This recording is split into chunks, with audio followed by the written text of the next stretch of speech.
Hello दोस्तों, स्वागत है आपका अपने ही यूट्यूब चैनल किस्से कहानियों की ऑडियो लाइब्रेरी पर। आज से हम एक नई कहानी शुरू करने जा रहे हैं, अली बाबा और 40 चोर। चलिए सुनते हैं आज का भाग। पुराने समय की बात है, बगदाद शहर में अली बाबा नाम का एक लड़का रहता था।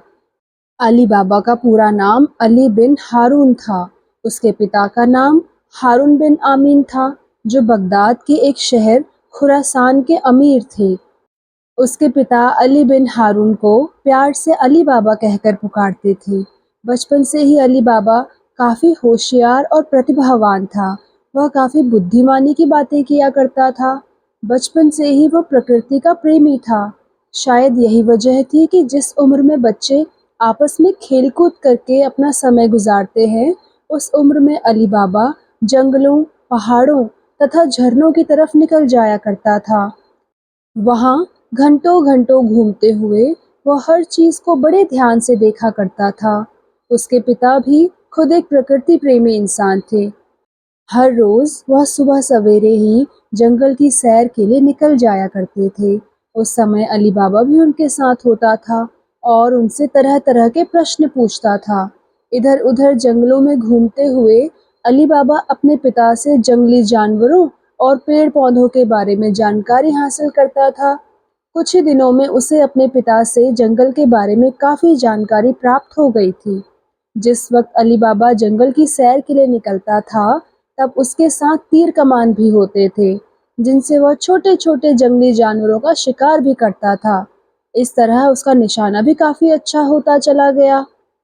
शिकार करते समय अली बाबा इस बात का पूरा ख्याल रखता था कि किसी भी जानवर को बिना किसी वजह के दुख न पहुंचाया जाए। वह अपनी ज़रूरत के मुताबिक ही शिकार करता था। इसके अलावा वह अपनी तीरंदाजी का प्रयोग पेड़ पर लगे फल तोड़ने में भी करता था, या फिर किसी दुर्लभ वस्तु का निशाना साधकर उस पर लक्ष्य भेद करने में भी करता था। समय के साथ जैसे-जैसे अली बाबा बड़ा हो रहा था, उसकी प्रतिभा में भी उतना ही निखार पैदा होता जा रहा था। इसी तरह एक बार वह अपने पिता के साथ जंगल में जा रहा था। तभी उसने देखा कि एक भेड़िया मेमने के बच्चे को मुंह में दबाए चला जा रहा है। मेमना मदद के लिए चिल्ला रहा था। अली बाबा को मेमने पर बड़ी दया आई। उसने अगले ही क्षण अपना तीर कमान संभाल लिया और भेड़िए को लक्ष्य बनाकर अपना तीर छोड़ दिया। तीर हवा में सरसराता हुआ सीधा अपने लक्ष्य पर जाकर लगा था। तीर के लगते ही भेड़िए के मुंह से मेमना छूट गया और भेड़िया वहीं मर गया। यह देखकर अली बाबा ने भी संतुष्टि की सांस ली। उसके इस कारनामे को उसके पिता दूर से खड़े देख रहे थे। वह अपने बेटे की इस बहादुरी पर बहुत खुश हुए और पीछे से आकर उसे शाबाशी देते हुए बोले, शाबाश बेटे, आज तुमने बड़ा ही नेक काम किया है। अली बाबा ने आश्चर्य से पूछा, कौन सा काम? उसके पिता ने कहा, तुमने उस गरीब मेमने की जान बचाकर बहुत बड़ा कारनामा अंजाम दिया है। अली बाबा ने कहा, यह तो कुछ भी नहीं पिताजी, आप बेकार ही मेरी प्रशंसा किए जा रहे हैं।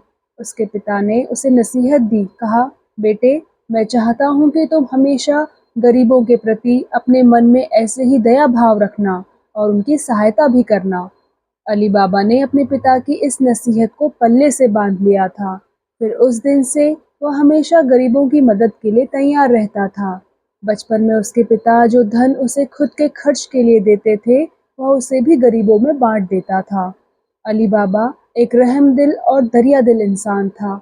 उसे ऐसा बनाने में उसके पिता की बहुत बड़ी भूमिका थी, क्योंकि उसके पिता हमेशा उसे अच्छी-अच्छी कहानियाँ सुनाकर उसका हौसला बढ़ाया करते थे। यह कहानियाँ शूरवीर और दूसरों पर दया भाव रखने वाले लोगों से संबंधित होती थी। उसके पिता की कहानियों में शूरवीरों के साथ-साथ डाकू, लुटेरों का भी ज़िक्र होता था।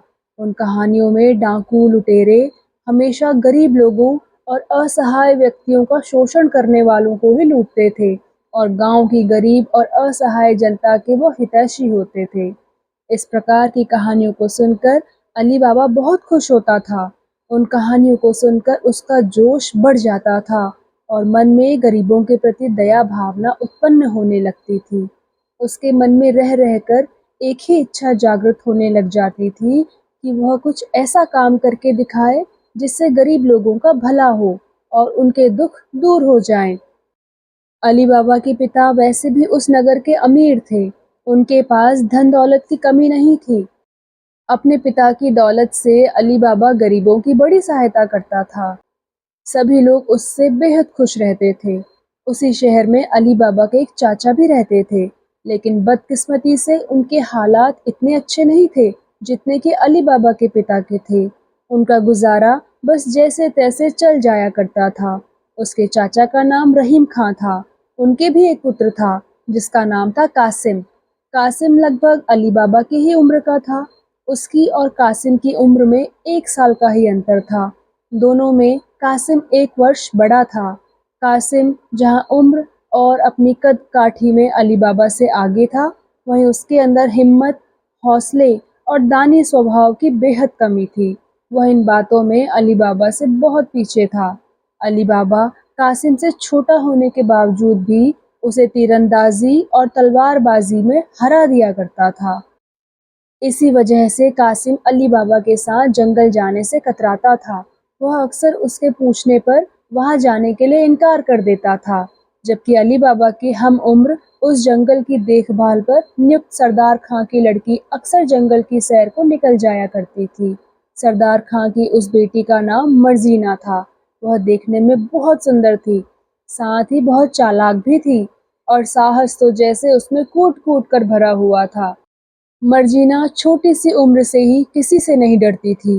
वो अक्सर मौका देखकर जंगल में घूमने निकल जाया करती थी।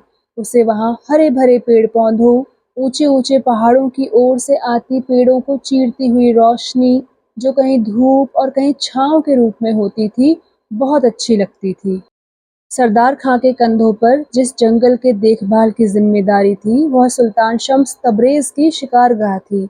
उस जंगल में सुल्तान शम्स तबरेज शिकार किया करता था।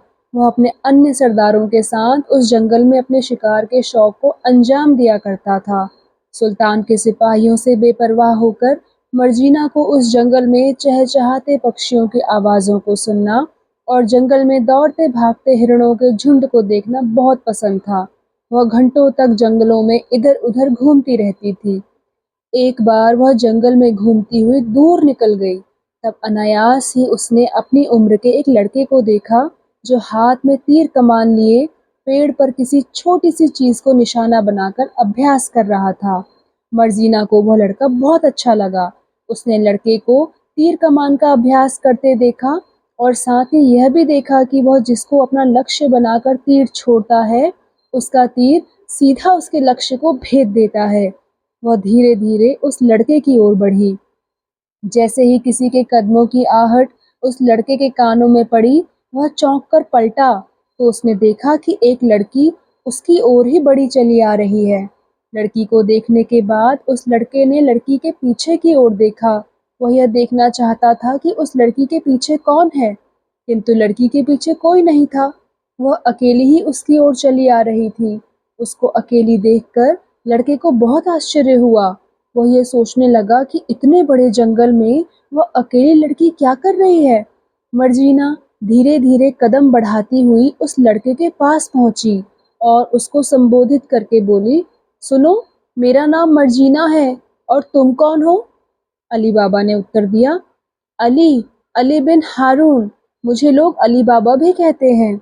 मर्जीना ने फिर पूछा, क्या तुम यहाँ अकेले हो? अली बाबा ने उसके पीछे देखते हुए कहा, यही सवाल तो मैं तुमसे करना चाहता हूँ। क्या तुम यहाँ अकेली ही आई हो? मर्जीना बोली, हाँ। मर्जीना का उत्तर सुनकर अली बाबा को हैरत का एक झटका लगा और उसने अचंभित स्वर में मर्जीना से पूछा, तुम्हें यहाँ तक अकेले आते हुए डर नहीं लगा? मर्जीना ने उल्टा उसी से सवाल किया, कैसा डर? अली बाबा ने कहा, यह एक घना जंगल है। यहाँ तरह तरह के भयानक जीव जंतु पाए जाते हैं। वो तुम्हें नुकसान पहुंचा सकते हैं। मर्जीना बोली, तुम भी तो इस घने जंगल में अकेले हो। तुम्हें भी तो जंगली जानवर नुकसान पहुंचा सकते हैं। क्या तुम्हें डर नहीं लगता? मर्जीना के इस सवाल ने अली बाबा को लाजवाब कर दिया था, किंतु वो हार मानने वाला तो था ही नहीं। इसलिए कहने लगा, मैं एक लड़का हूँ, मुझ में साहस है, हिम्मत है, और फिर मैं किसी से भी नहीं डरता हूँ। मर्जीना बोली, क्या साहस और हिम्मत लड़कों में ही होते हैं, लड़कियों में नहीं? क्या केवल लड़के ही निडर और बहादुर होते हैं, लड़कियां नहीं? मर्जीना के सवाल का अली बाबा को कोई जवाब नहीं सूझा और वह उस लड़की की हाजिर जवाबी के गुण को देखकर बहुत प्रभावित हुआ। फिर वह मुस्कुराता हुआ उससे बोला, तुम जितनी सुंदर हो तुम्हारी बातें भी उतनी ही सुंदर हैं। क्या तुम मुझसे दोस्ती करोगी? मर्जीना बोली, मैं भी तुम्हारे निशानेबाजी की कला को देखकर बहुत प्रभावित हुई हूँ और तुमसे मित्रता करना चाहती हूँ। अली बाबा ने हाथ आगे बढ़ाते हुए कहा, इसका मतलब हमारी दोस्ती पक्की? मर्जीना ने उसके बढ़े हुए हाथ को अपने हाथ में पकड़कर कहा, बिल्कुल पक्की। अली बाबा ने कहा, आओ तो हम दोनों फिर एक साथ जंगल में घूमते हैं। मर्जीना बोली, हाँ चलो। फिर वो दोनों बहुत देर तक जंगल में घूमते रहे। उन्हें समय का पता ही नहीं चला। जब शाम का समय हुआ और अंधेरा घिरने लगा तो मर्जीना ने अली बाबा से कहा, अच्छा अली, आज बहुत देर हो गई, अब मुझे घर वापस जाना होगा।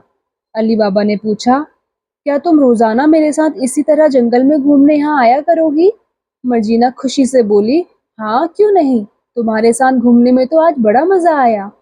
फिर तो वे दोनों रोज ही मिलने लगे और अपना अधिकतर समय जंगल में साथ घूमकर ही बिताने लगे। शाम के समय अली बाबा मर्जीना को जंगल के बाहर छोड़कर अपने घर की ओर चला जाता था। तो दोस्तों, पहला भाग यहीं पर समाप्त। मैं मिलूंगी आपसे इसी कहानी के दूसरे भाग के साथ। आपको ये कहानी कैसी लग रही है, कमेंट सेक्शन में आकर ज़रूर बताइएगा। और अगर आपने चैनल को अभी तक सब्सक्राइब नहीं किया है तो सब्सक्राइब भी ज़रूर कर देना। Okay bye.